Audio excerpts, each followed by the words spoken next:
Good evening and welcome to the Friday night edition of Newsmax Prime. I'm J.D. Hayworth. Of prime interest tonight, more changes for Donald Trump, and they are changes for the better.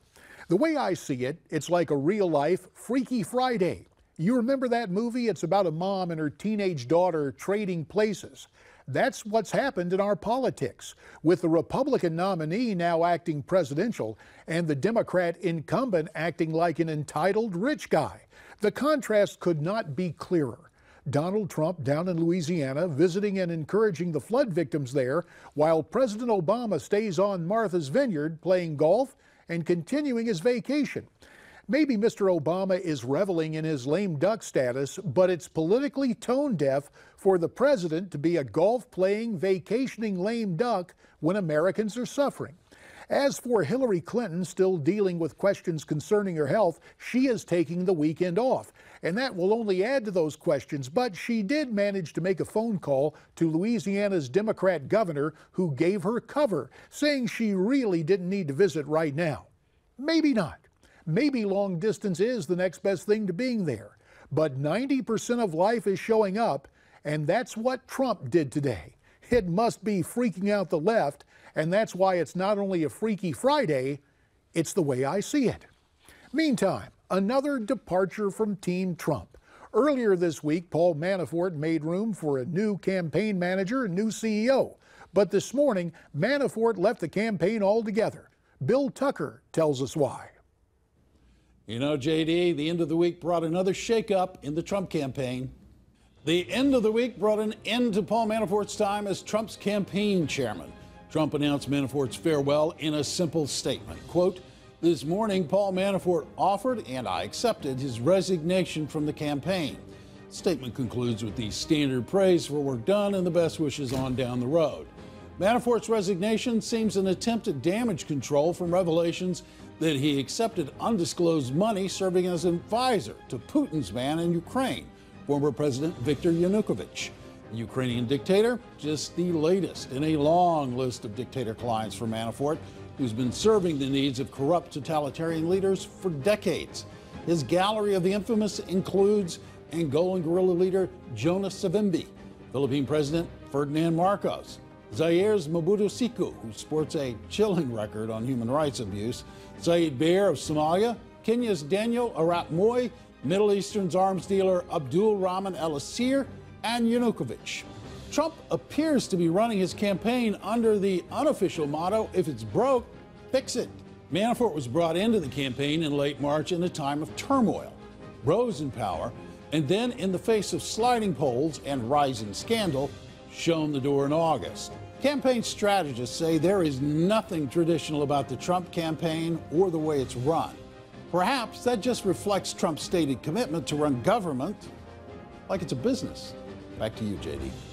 Thanks very much, Bill. Now, this reminder in order. We'll be taking your calls for the next hour at 1-877-NEWSMAX. That's 1-877-639-7629. To talk more about all this, we're pleased to welcome in Amy Kremer, the co-founder of the Women Vote Trump PAC. She's also the former chairman of the Tea Party Express, Skyping in tonight from Atlanta, and joining us via Skype from Cincinnati, Ken Blackwell. Ken's senior fellow at the Family Research Council, formerly served as the Secretary of State of Ohio, in addition to being the mayor of Cincinnati at one point. It's good to have both of you here tonight on Newsmax Prime. And Ken, it's been a busy day for Donald Trump, down to Louisiana, then this afternoon in Michigan, and he used what some might think to be a counterintuitive strategy, appealing for black votes. Let's listen to what he said. Look how much African American communities have suffered under Democratic control.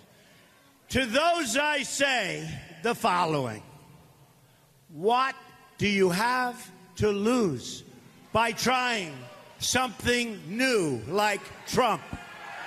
What do you have to lose? So what about that, Ken? An effective appeal? Yeah, you have to show up, you have to place the order, and that's what Donald did today. I think it's very important to understand and put this in context. What he was saying was that all lives matter, And in this case, Black Lives Matter in Louisiana. And where is Barack Obama? Where is the governor of Louisiana? The responsiveness as a Democrat team has been lacking. And when you stop to think, JD, that there have been more blacks and more homicides in Chicago, more people to lose their lives during the 7.5 years of Barack Obama than on the battlefields afar across the pond. That basically says that here is a president that's not even taking care of business at home. And part of the competitiveness of Donald Trump and his campaign is showing up. And it's interesting you mentioned that term competitiveness, Ken. Let me go to Amy on this, talking about competition. We heard from Bill Tucker the reasons why Manafort left the campaign. So first it was Corey Lewandowski, then Paul Manafort, now a new team in. But in terms of Paul and Corey, for that matter, at that different time in the campaign, were those guys getting the job done? Were those the guys who were needed at that point in time in the campaign, Amy? JD, thanks for having me tonight. Great to be with both of y'all. Yeah, they were what was needed during the campaign at that time. I mean, look, Corey ran a great campaign. He secured the nomination. Manafort was brought in to do that corral of the delegates and to get them on Team Trump so that he actually would get the nomination at the convention. And now we're, getting ready to go into the home stretch. And Kellyanne Conway, I don't think there's anyone else better to lead this effort. Donald Trump's been on message. He has a hard time delivering that message sometimes, and people find themselves offended or whatnot. But he, is struggling with women. So bringing in Kellyanne, when she is focused on messaging and women, there's nobody else better to do that. I think we're already have seen her gentle handprint on Trump in the campaign last night with his speech that he gave last night. And it's good you mentioned that, because we're going to feature that a little bit later, some really big portions of that speech later in our prime playback, and we're going to talk more about Kellyanne and other changes in the campaign. One thing that doesn't change here, reaching out to you at home as we ask for your reactions at 1-877-NEWSMAX, 1-877-639-7629, to Versailles, Missouri, where Carol is on the line. Carol, welcome to Newsmax Prime. Hi, JD. How are you? Doing great. Good to have you. I've just got a couple of things to say. Okay. Okay, number one, I read where Mr. Obama wants to close down Gitmo, but I think they should save two of the meanest, darkest, nastiest cells for Mr. Obama and Mrs. Clinton. Well, an interesting point of view. I think that perhaps in our society, rather than criminalizing political differences, the best thing to do is to wish them well and get them off the stage. But I hear what you're saying, Carol, and I appreciate that call. Since Carol brought this up, let me turn to you, Ken. We got late news that Judicial Watch will finally have the chance to depose Hillary Clinton under oath.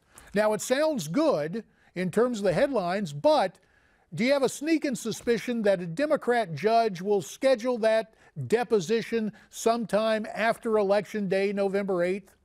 Well, that's my sneaking suspicion. But JD, put this in context, and let me first say that what the Olympic swimmer did in terms of lying was wrong. But if you look at the coverage of the mainstream media of that kid's misstep and his lying, compared to the deceit and lying of Hillary Clinton, they covered this kid's lie about 10 times to 1.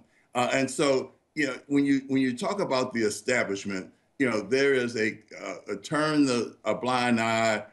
Let's cover this in a way that's less than we are covering an Olympic swimmer, a 32-year-old who in fact tried to cover his behind with a lie. Yeah, it's interesting, and we can talk about the clear double standard in the press. Amy, we think back to Katrina when the press was all over George W. Bush, and now scarcely a word about the current situation with the flooding in Louisiana, particularly in Jefferson Parish. Donald Trump and his running mate Mike Pence show up today in the Bayou State. They look very presidential. Meantime, President Obama was just there on vacation on Martha's Vineyard. Hillary Clinton, to do some damage control, made a phone call to the Democrat governor.